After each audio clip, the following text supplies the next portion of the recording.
¿Cómo están? Bienvenidos. Qué gusto acompañarles. Soy Paola Pérez, esto es Jugada Crítica. Los altos precios siguen golpeando a los consumidores en Estados Unidos. La Reserva Federal ha elevado su tasa de interés de referencia 5 veces este año como parte de un plan para la ayuda económica, al apretar además la demanda a los consumidores y también a las empresas, con una inflación en continua alta que ya ha llegado a registrar en el pasado mes de septiembre 8.2%. Mientras la crisis económica sacude al país del norte, su secretario de Estado, Antony Blinken, ha realizado una gira por algunos países de Sudamérica en busca de resguardar las relaciones con gobiernos progresistas y al mismo tiempo tratar de frenar los avances del gigante asiático. Tomando en cuenta que el gigante asiático, que China es uno de los socios comerciales importantes para países como Chile, por mencionar un ejemplo, para varios expertos la tarea de Estados Unidos debería ser medir con más cuidado a los gobiernos de izquierda, no solo por el auge de los mismos, sobre todo en esa marcación de límites que le han estado poniendo a la Casa Blanca desde el desarrollo de la cumbre de Biden, así denominada la Cumbre de las Américas, donde se rechazó la exclusión de varios países, entre ellos Venezuela, Cuba y Nicaragua. Y ni hablar de la última sesión de la Organización de Estados Americanos, donde los países miembros han dejado claro que no acompañarán más ilegalidades en reconocer a designados de gobiernos ficticios no electos por el voto popular, ni seguir sometiéndose a los caprichos de un secretario general cuestionado por la aplicación de ética laboral, algo que al parecer le está cambiando las líneas de juego a la administración de Joe Biden. Vamos a someter al tema al análisis, desplegamos por ello nuestro tablero. Inicia la jugada. ¿Me acompañan?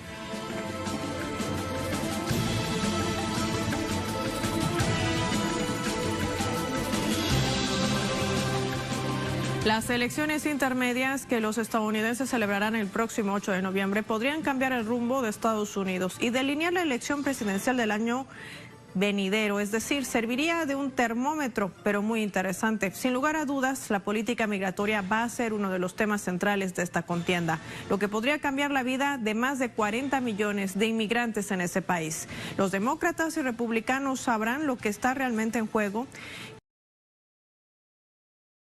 que estará dispuesto a negociar la administración de Joe Biden y qué interés mueve sobre todo la gira de su secretario de Estado, Antony Blinken.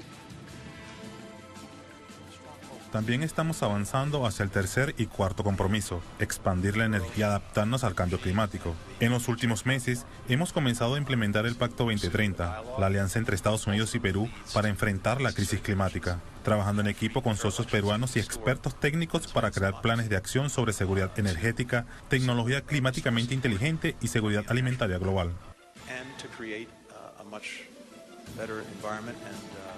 Un gobierno colombiano, no el nuestro, le pidió a Cuba que fuera sede de negociaciones con el ELN y FARC. En las negociaciones con la FARC participó una veeduría, llamémoslo así, del gobierno de los Estados Unidos, de Obama. Luego, otro gobierno colombiano le pidió a otro gobierno de los Estados Unidos, el de Trump, que por el hecho de que estaban las FARC y el ELN en Cuba, lo declararan un país que estimula actividades terroristas. Eso se llama una injusticia. Y por tanto, en mi opinión, no depende de nosotros, debe ser corregido. Tenemos el objetivo de garantizar la igualdad de derechos y oportunidades para las grandes mayorías, como son las mujeres, las clases trabajadoras y los pueblos indígenas y afrodescendientes. Vamos a sumar la actualidad informativa de la mano de nuestro corresponsal desde Colombia, desde la capital, desde Bogotá. Hernán Tovar nos amplía más detalles. Bienvenido.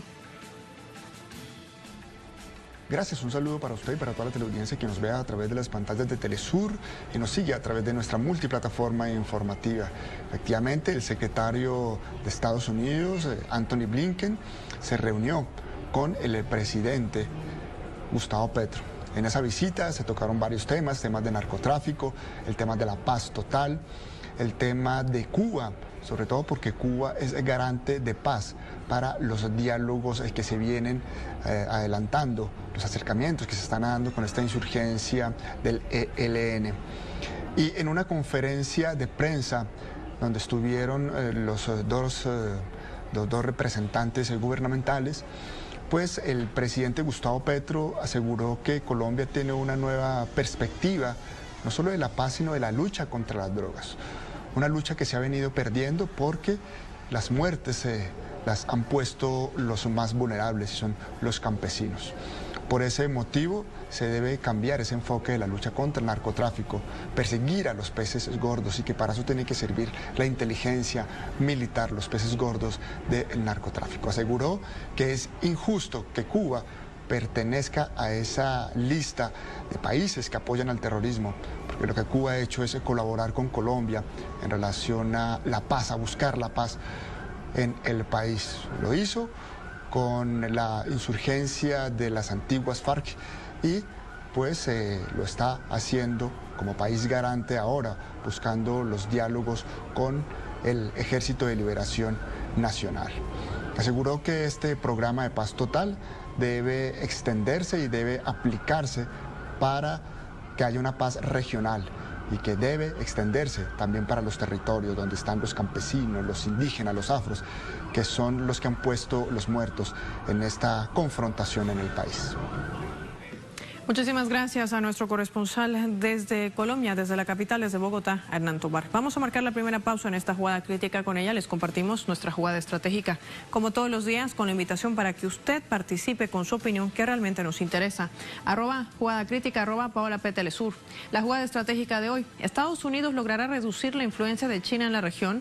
¿A qué estrategia responde la gira de Blinken y su acercamiento a gobiernos de izquierda en América Latina? Al regreso vamos a someter el tema al análisis. No se lo pierda.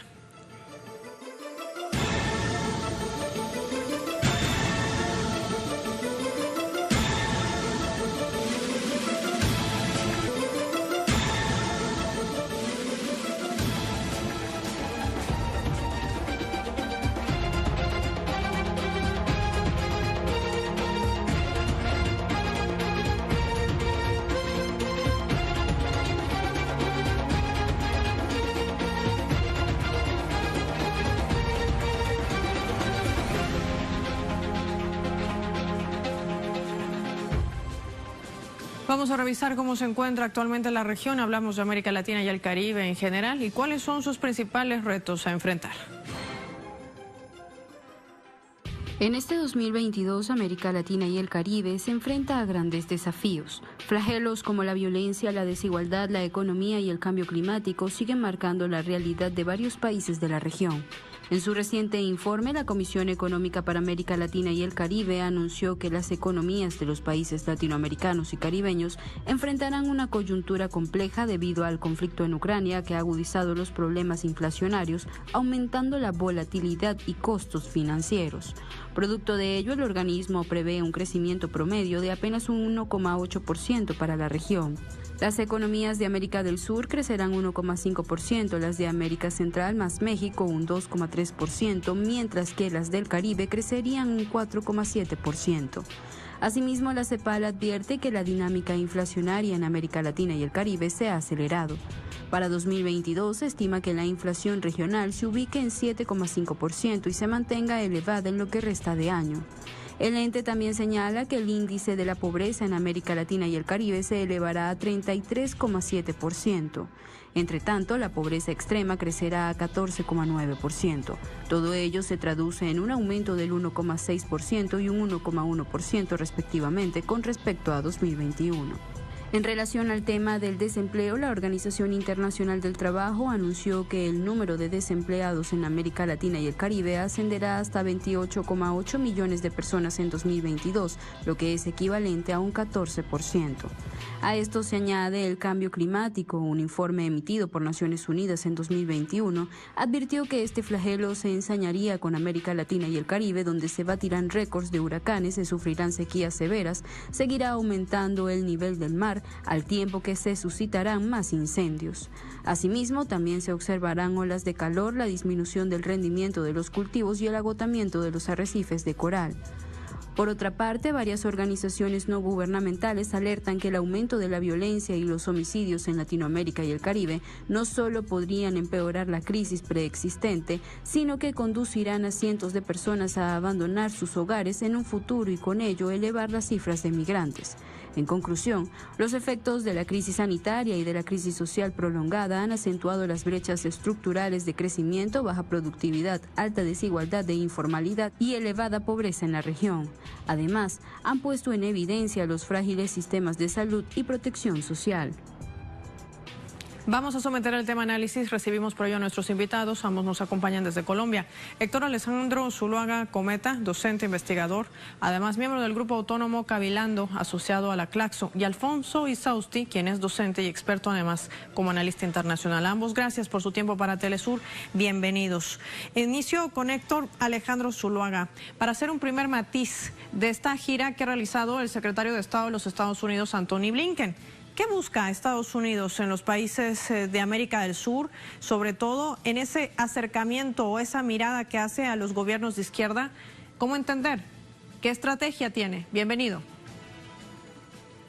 Muchas gracias, Paola. Gracias a Telesur y a Jugada Crítica. Es un momento en el que Estados Unidos sabe que es una nueva oleada también de progresismo en América Latina, que es un contexto adverso a sus intereses porque ha tratado innegablemente de cortar desde la estrategia de golpes suaves y del lawfare que ocurra la llegada de gobiernos democráticos y populares a los diferentes países en América Latina. Aún así, el gobierno de Gustavo Petro, el gobierno de Pedro Castillo, el gobierno de Boric en Chile, con los matices que también puede tener, y la proximidad también de un triunfo electoral de Lula da Silva, pues pone a esa estrategia de los Estados Unidos, incluso no olvidemos que había sido históricamente de golpes militares, en una nueva etapa también de buscar políticamente y por vías diplomáticas, si así se puede decir, con los Estados Unidos,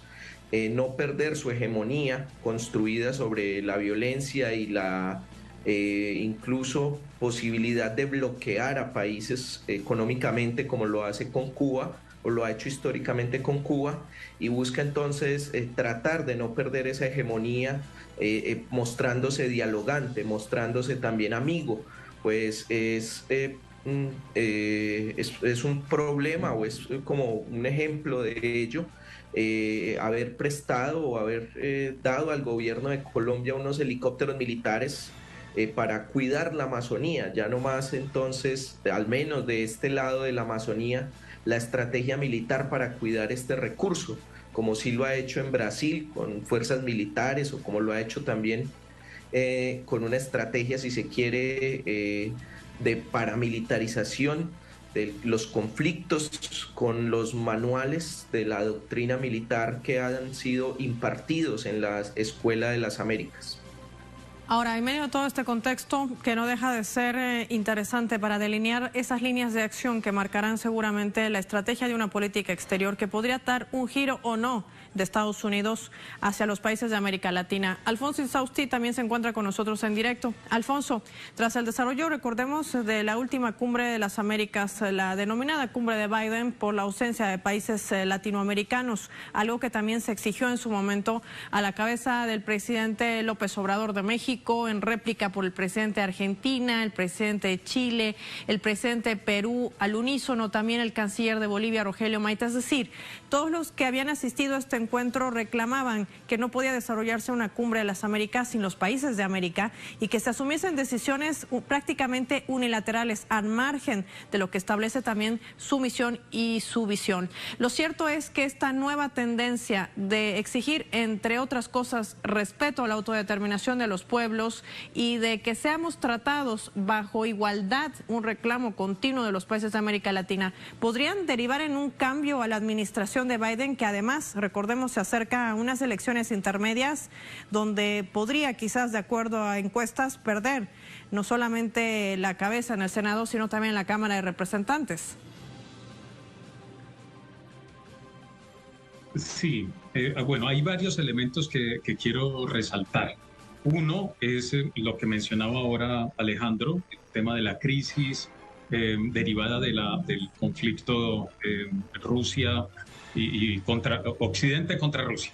Ese conflicto ha marcado, ha profundizado la crisis energética, la crisis económica, y eso marca también las regiones donde se supone habrá disponibilidad de materias primas en un momento en el que el mundo está pretendiendo pasar hacia digamos, una economía verde, pero en la misma matriz de producción y de consumo en escala ascendente, lo cual implica el control de esas regiones ricas en esos recursos, por un lado. Por otro lado, el retorno nuevamente desafortunado para el mundo a la dependencia de los combustibles fósiles, derivado también de esta guerra. Todos los objetivos que el mundo se ha trazado en función de avanzar hacia una protección ambiental, pues han fracasado. Esto en términos de lo global, en términos de lo regional, lo que tú estás mencionando, la reciente Cumbre de las Américas, marcó también fue un marcador, un semáforo que le plantea a Estados Unidos. Es decir, hay otro momento histórico, hay otro momento en las relaciones y otro momento que ellos también los obliga a tomar varias posturas o a ejercer una supuesta diplomacia de cercanías, ahora que viene la reunión de la Organización de Estados Americanos, que viene bien debilitado, con unos países exigiendo autonomía, exigiendo soberanía, exigiendo un trato distinto. Y es un momento en el que también China ha avanzado en sus relaciones comerciales y no la tiene fácil Estados Unidos. Estados Unidos quiere mantener su control en la región y tiene ahora una apuesta diplomática, pero paralelo también va avanzando con una apuesta militar a través de su Comando Sur y la OTAN.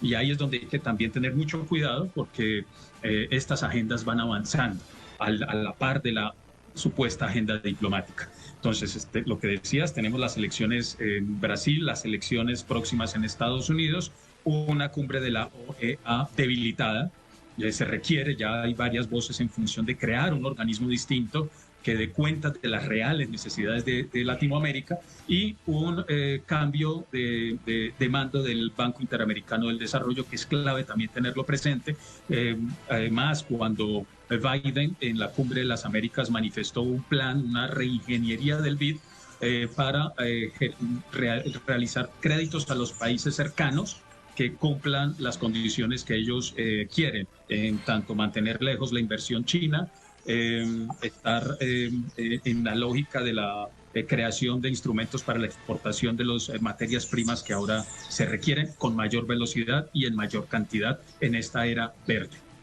Y en medio de esta crisis energética, en medio de una inflación también que ya supera el 8.2% cerrando el mes de septiembre, me refiero a Estados Unidos, las condiciones se convierten en complejas, en un panorama complejo también para la administración de Biden, con tropiezos en el marco también no solo de su política interna, sino sobre todo en cuestionamientos que hacen inclusive los propios miembros de su partido, hablo de los demócratas, ante las decisiones de una política exterior bastante fuerte en contra de Rusia.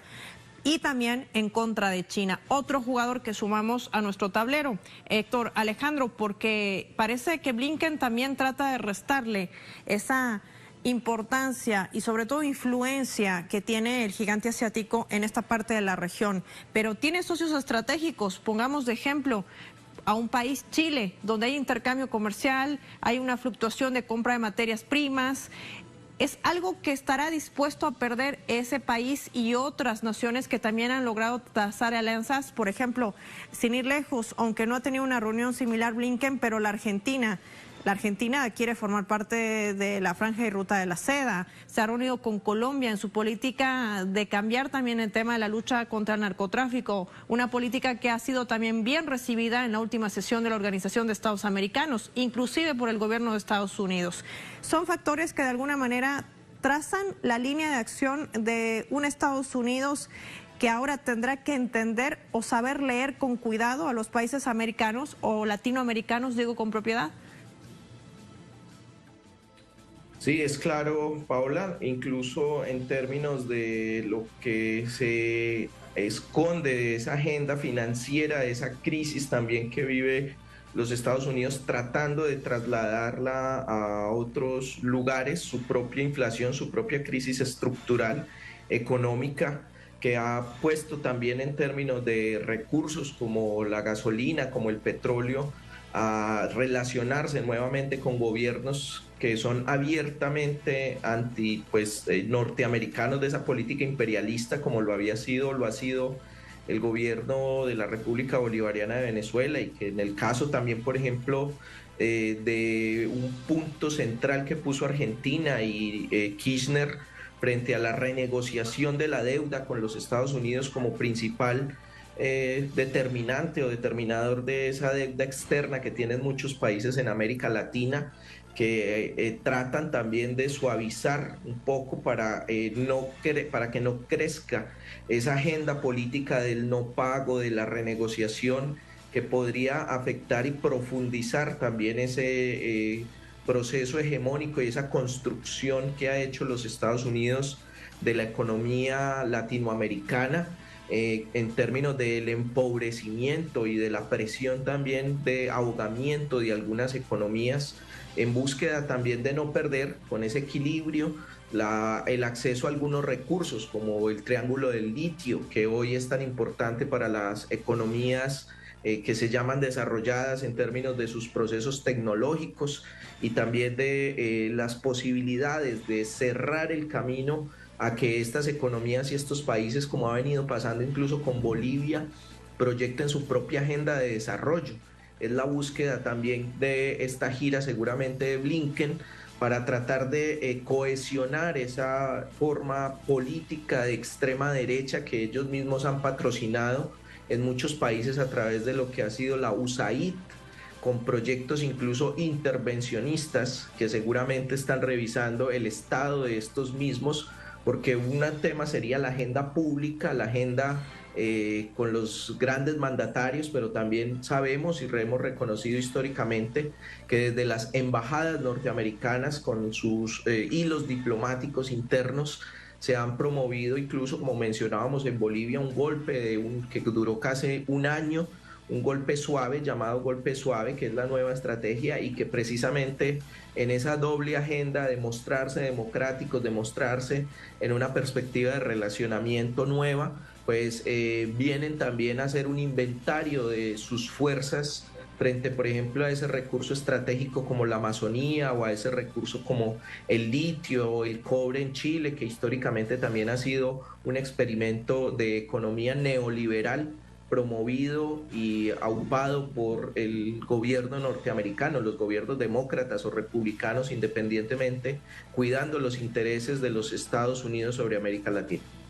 No le va a ser tan fácil. La gran pregunta para Alfonso Insausty a los Estados Unidos: lograr acercarse a los gobiernos de izquierda, conociendo la trayectoria histórica, además de la implementación de políticas. Una de ellas, como es la política migratoria o inmigratoria, como señalan algunos expertos en esta materia también, que aplica a Estados Unidos para esta región, para América Latina, para el Caribe. Recordemos que dentro de estas elecciones intermedias está en juego también no solamente el posicionamiento de quien liderará la Cámara de Representantes o del Senado, sino sobre todo va a ser un termómetro para las elecciones presidenciales del año 2024.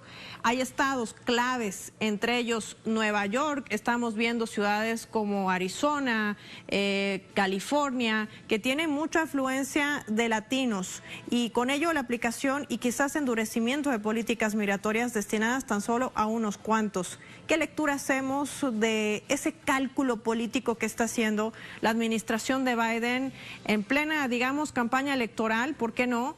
Y en medio también de ese acercamiento que quiere hacer bajo estos condicionamientos y escenarios, si vale el término, en una crisis energética, buscando alianzas con países, tratando de alguna manera de sortear lo que es esta crisis energética, y sobre todo tratando de reducir su inflación, pese a que el Banco Federal ya ha dado alertas rojas de prácticamente la disminución de su propia Reserva Federal, y que esto está poniendo en aprietos a una administración que va a tener muy baja calificación. No, total. Hay un ambiente que no es propicio para Estados Unidos en este momento. El entorno regional cambió. Y también el entorno global, como lo decía ahora, está surgiendo, emergiendo un orden multipolar. La hegemonía norteamericana pues va en decadencia, se va debilitando y va emergiendo. Ahora en las elecciones pues, de Brasil sabremos se fortalecen los BRICS, por ejemplo, y Argentina posiblemente ingrese. Y eso hace que ellos tengan que rápidamente acelerar sus relaciones y fortalecer las relaciones que ya también están debilitadas. Otro son los tratados de libre comercio. En Chile, el sector energético específico, recordemos que México, con su presidente Manuel López Obrador, pues ha tramitado una ley. Por ahora no le ha funcionado del todo, pero tramitado una ley para cambiar la matriz energética o las dinámicas de manejo de la energía, fortaleciendo los estados. Creo que hacia allá también será una dinámica en estos años, en países que tienen gobiernos progresistas, de fortalecer instituciones estatales. Otro asunto en el que ha fracasado realmente Estados Unidos es la Comando Sur, ha llamado el Triángulo del Mal, desafortunadamente lo llama de esa manera, Venezuela, Cuba, Nicaragua, y ahí también ha fracasado. Venezuela viene avanzando hacia otra lógica, otra dinámica. Estados Unidos ha tenido que cambiar su lógica de relacionamiento. Aún sostiene, pues claro, una serie de bloqueos que son inhumanos, que son injustos, igual con Cuba, y también intenta medir fuerzas en función de esa lógica de control y de bloqueos. Colombia en específico es clave por el tema del proceso de paz, que de manera simbólica y muy acertada pues se abre la mesa en Venezuela, y al mismo tiempo el proceso que se empieza a derivar en Venezuela, donde juega un papel importante, donde va a jugar un papel importante también el actual gobierno de Gustavo Petro. Entonces, esas lógicas relacionales hay que leerlas muy bien, y ese debilitamiento del gobierno y de la diplomacia de Estados Unidos también hay que leerla en la lógica del avance pues, de la inversión china, que ya está muy, muy adelante. Y otro tema que hay que tener muy presente es que Occidente hoy depende mucho más de los países del sur con alta capacidad de producción aún con recursos disponibles y con capacidad de producción de energía de diferentes fuentes. Y eso de la economía verde hay que tenerle mucho cuidado, porque detrás de ello son grandes negocios también de cambios en de capturas territoriales, y que van a generar unas confrontaciones muy fuertes, no solo ambientalistas, sino con comunidades originarias, como ya está ocurriendo con los mapuche en Chile, como está ocurriendo con las comunidades indígenas en Brasil, como ocurre con los defensores medioambientales en toda Latinoamérica. Eso también hay que ponerlo en alerta, porque las relaciones con Comando Sur, las relaciones con la OTAN, pues habrá que tenerles mucho cuidado en términos de qué puerta se abre y qué caja de Pandora se abre allí. La Amazonía es un bioma estratégico, o para salvar el mundo, o para salvar una economía que va a destruir el mundo, que va a terminar de destruir el mundo. Entonces no la tiene fácil, y esperaremos qué sucede dentro de 2 años, cuando vengan las próximas elecciones presidenciales en Estados Unidos, cuando hay un giro pendular nuevamente hacia políticas de extrema derecha. Y también habría que en Latinoamérica articular una organización regional lo suficientemente fuerte como para hacer frente a eso que posiblemente venga a mediano y a largo plazo. Ahora, Héctor Alejandro Zuluaga, ya para finalizar esta primera etapa de análisis, viendo todo este panorama complejo, hemos puesto sobre la mesa distintos pilares que podrían encarar la estrategia de Estados Unidos en esta gira de su secretario de Estado por países de América Latina, sobre todo acercándose o tratando de acercarse a gobiernos de izquierda.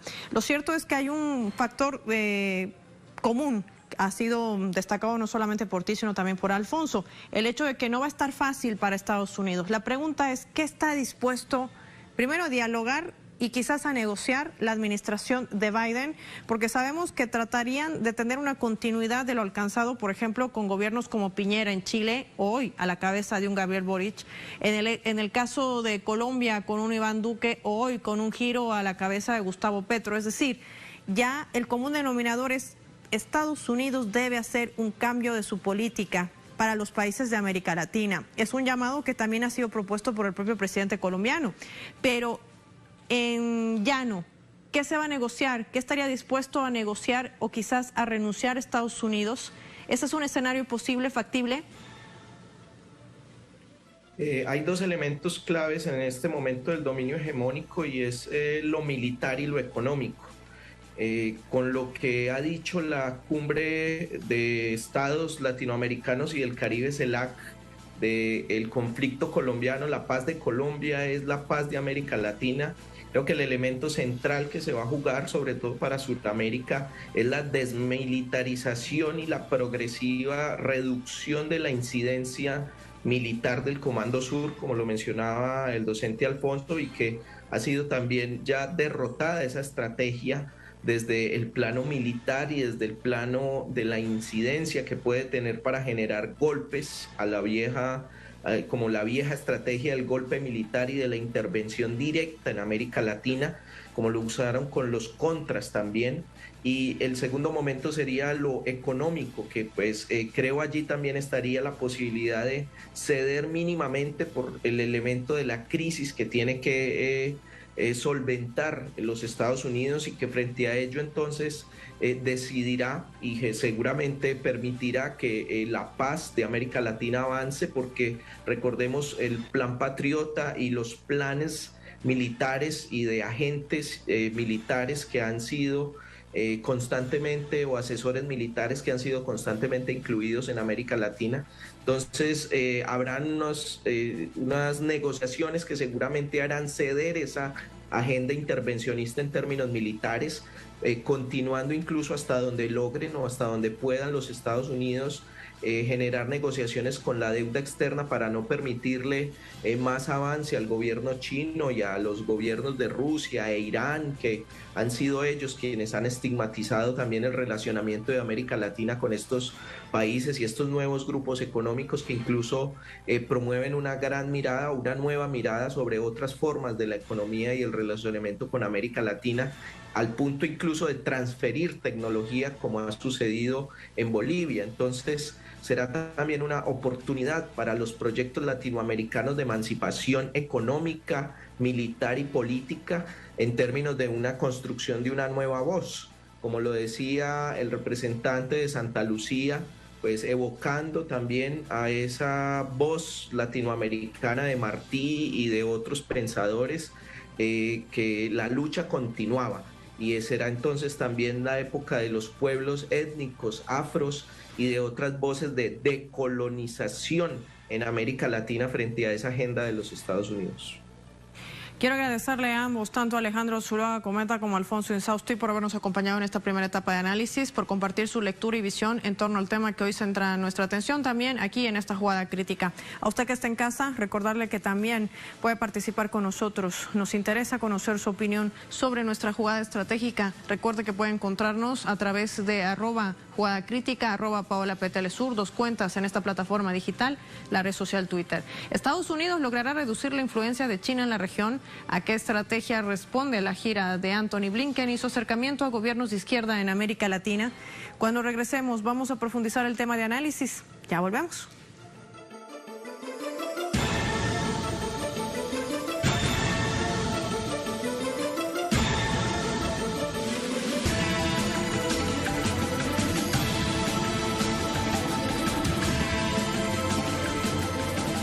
Veamos cómo históricamente Estados Unidos ha tomado a América Latina como una parte importante de lo que considera su patio trasero. Y lo ha hecho no solo desde el punto de vista económico, utilizando a esta región como un laboratorio del neoliberalismo, sino también con una marcada presencia militar. Durante más de 2 siglos, Estados Unidos ha construido la narrativa alrededor de un enemigo común, con lo que ha justificado su política colonial respecto a América Latina. En 1823, la tristemente célebre doctrina Monroe alegaba que para contrarrestar las ansias imperiales de Europa, Washington debía esparcir su influencia por todo el continente. De allí su frase «América para los estadounidenses», que resume la esencia del proyecto expansionista. En 1904, el presidente Theodore Roosevelt le hizo a este plan una reforma que establecía que si un país europeo amenazaba los intereses estadounidenses, Estados Unidos estaría en la obligación de intervenir en los asuntos de dichos estados con el fin de reorientar su política. La idea significó la génesis de las intervenciones unilaterales e ilegales de la Casa Blanca durante el siglo pasado, reflejada en la doctrina de seguridad nacional en la década de los años 50. Ejemplos sobran. Uno de ellos, en 1954, el presidente guatemalteco Jacobo Arbenz fue derrocado mediante un golpe de Estado apoyado por la CIA y la empresa multinacional estadounidense United Fruit Company. En 1973, el presidente de Chile, Salvador Allende, corrió igual destino, en un golpe avalado por la administración de Richard Nixon. Pocos años después se darían las intervenciones militares en Granada y Panamá que cobrarían la vida de cientos de personas. En el contexto de la llamada Doctrina de Seguridad Nacional, Estados Unidos también entrenó a 125,000 militares en América Latina y el Caribe entre 1950 y 1998, según datos recogidos por el Centro Internacional de Promoción de los Derechos Humanos. Asimismo, diseñó el Plan Cóndor, un engranaje de los aparatos de seguridad de las dictaduras del Cono Sur para reprimir al progresismo en esos países. Se estima que las víctimas de dicha operación ascienden a 50,000 muertos, 30,000 desaparecidos y 400,000 encarcelados, según los llamados archivos del terror, una recopilación de documentos sobre el asesinato y la persecución política en Paraguay que ofrecen de igual manera detalles sobre los crímenes de lesa humanidad cometidos entonces. En los documentos recientemente desclasificados, las autoridades estadounidenses reconocieron que en los más altos niveles de la CIA estaban conscientes de los planes del Plan Cóndor. Analistas sostienen que la participación de la agencia fue más directa. El Centro de Estudios Legales y Sociales, CELS, de Argentina, detalla que el sistema de comunicación encriptada utilizado por las dictaduras cívico-militares tenía su estación matriz en una instalación de Estados Unidos situada en el Canal de Panamá. Los intentos de la Casa Blanca por controlar lo que considera su patio trasero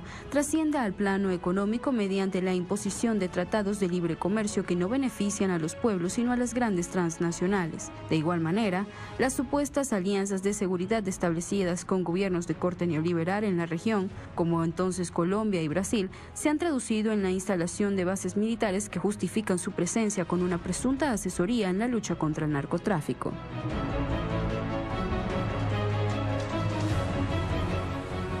Vamos a profundizar el tema de análisis. Recibimos a nuestro invitado, nos acompaña desde Chile. Él es Juan Carlos Gómez Leitón, politólogo.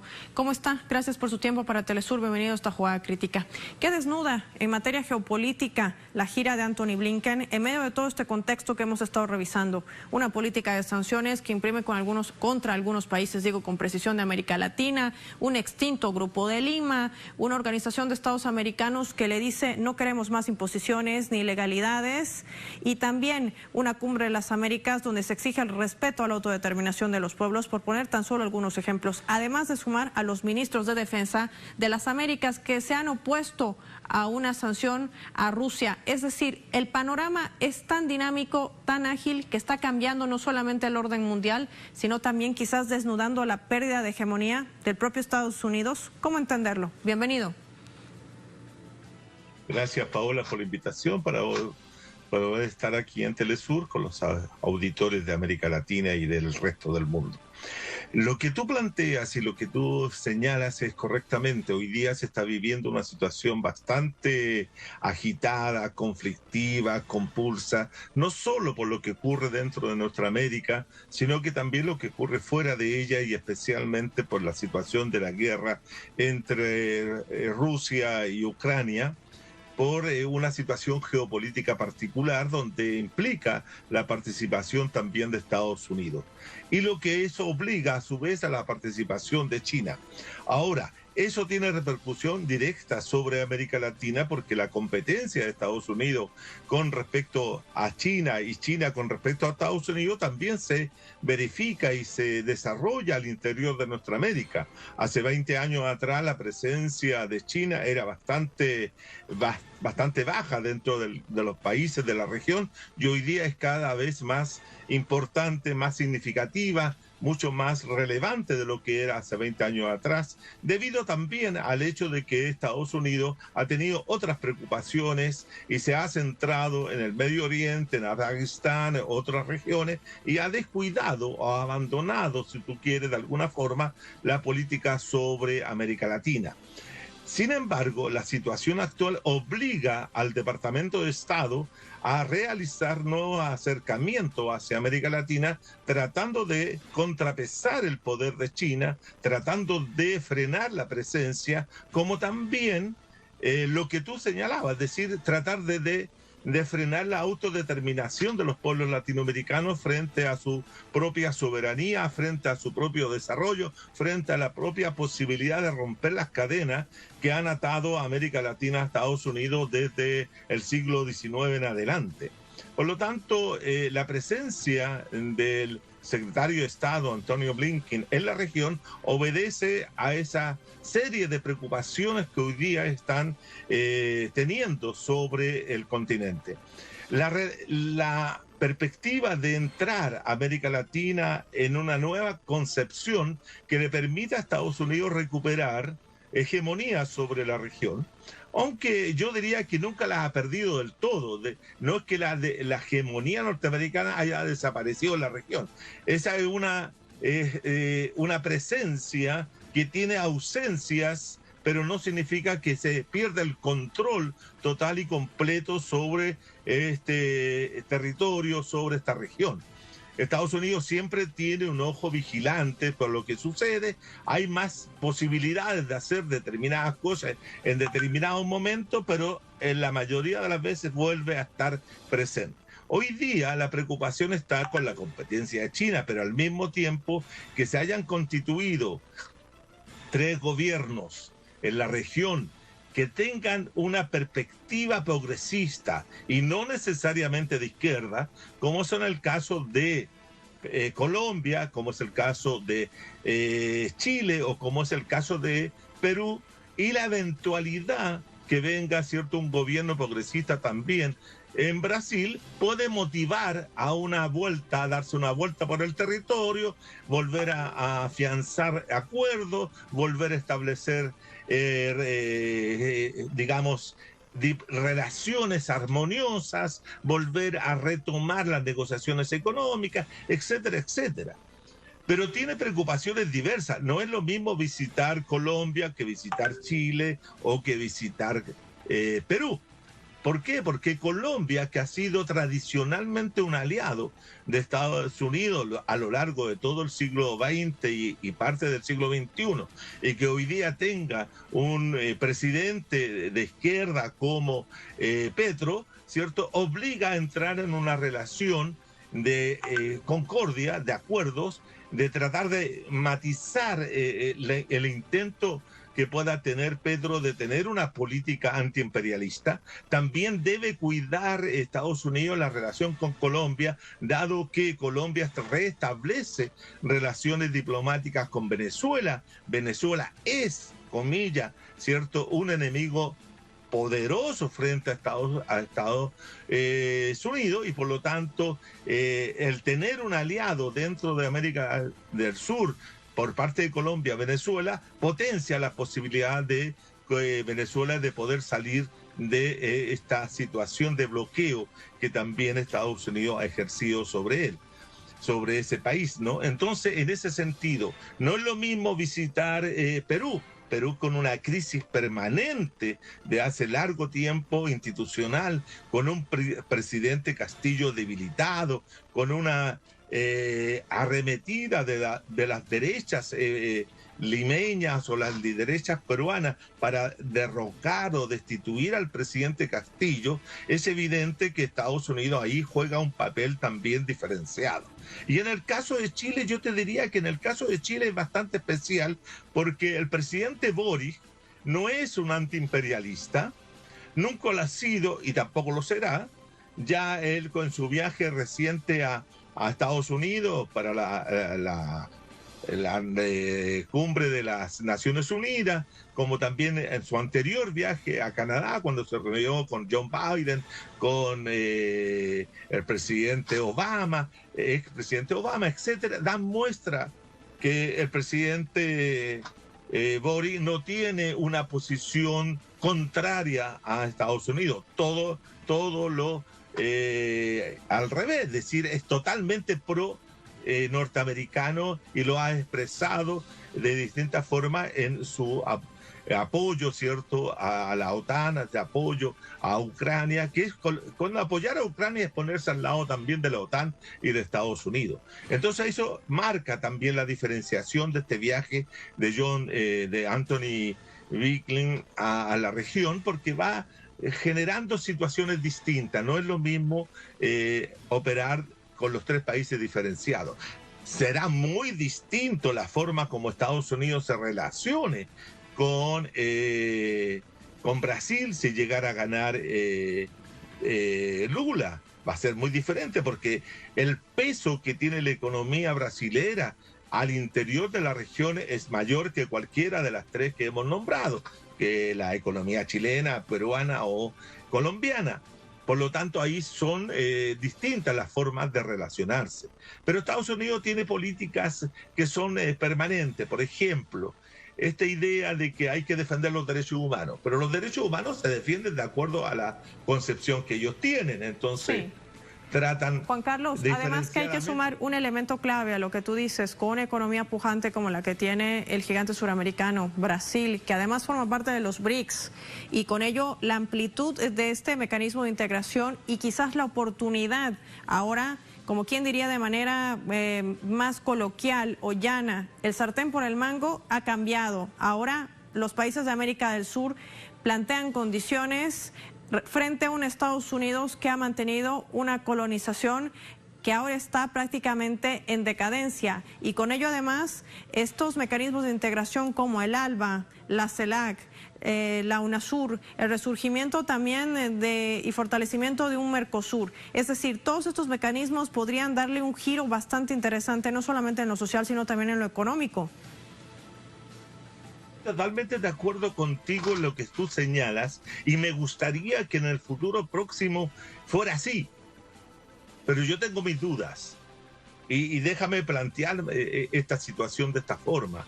Porque para esos efectos, para que volver a tener un Mercosur, un CELAC, una ALBA potente, fuerte, gigante, parada frente a Estados Unidos, tendríamos que tener también un tipo de gobierno, un tipo de transformación, un tipo de cambio político, social y económico al interior de nuestras sociedades que fueran a apoyar aquello. Y tú ves, por ejemplo, que en el caso chileno tenemos un presidente que te lo decía hace un rato, tremendamente poderoso, tremendamente entregado a los intereses de Norteamérica. El presidente Boric ha sido promotor hoy día, ¿cierto?, del Tratado Transpacífico, que entrega la soberanía del país a los países del norte, a los países industriales, a los países transnacionales, etcétera. Entonces, ellos prefieren apoyar ese tratado, por ejemplo, de apoyar las posibilidades que podría tener Chile dentro del Mercosur, dentro del ALBA, dentro de cualquier otra organización latinoamericana. Entonces, el tema central no es solamente la organización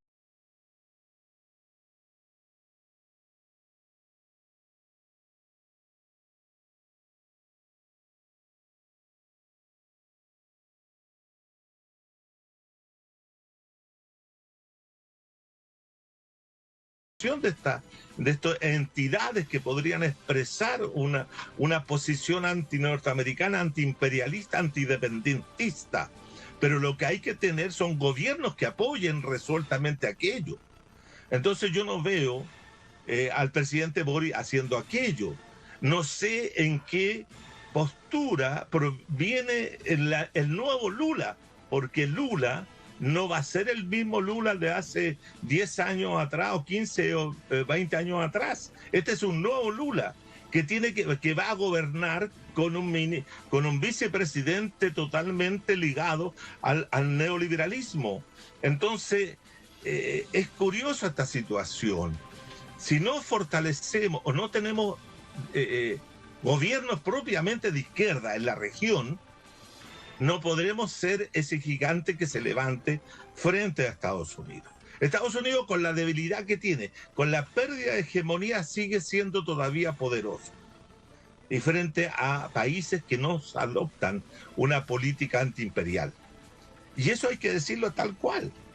No tenemos países que, independientemente de las posiciones que tiene, Bolivia, que tiene, por cierto, Venezuela, que tiene, por cierto, Nicaragua, Cuba y otros, que son 4 en la región, los demás países no tienen, estimada Paola, una posición anti-imperialista profunda.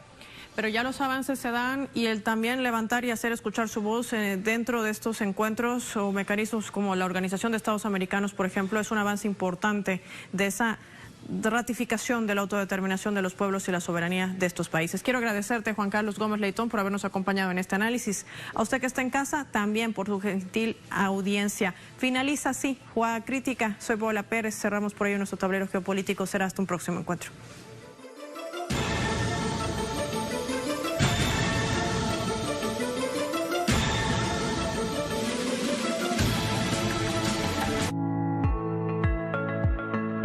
Cuando ya tenemos señales en nuestros senos, podría tratarse de un cáncer grande o avanzado, que la piel se ponga dura, piel en naranja.